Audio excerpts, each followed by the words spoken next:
நினைச்சு அவங்க காட்டு வழியா போயிட்டு இருந்தாங்க. அப்ப கரடி அவங்க பக்கத்துல வந்துச்சா.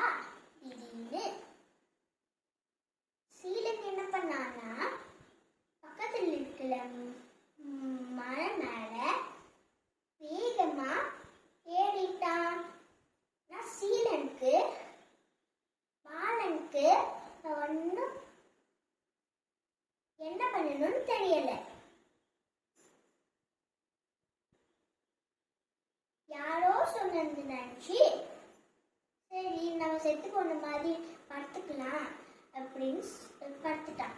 மூச்சு அடக்கி அப்படியே கீழே இப்படியே படுத்துட்டான். பந்து அந்த கரடி பக்கத்துல வந்து மோந்து பார்க்கப்ப சரி உண்மையா செத்து போயிட்டான் அப்படின்னு நினைச்சு கரடி வேகமா எங்கேயோ இடத்துக்கு போயிடுச்சு.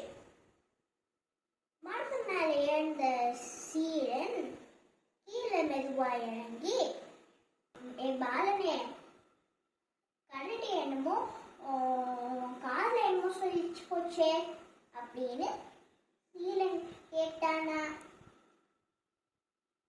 அதுக்கு பாலன் என்ன சொன்னா, நம்ம ஏதாச்சும் ஒரு பெரிய ஆபத்துல இருக்கும் போது உதவி செய்யாதவங்க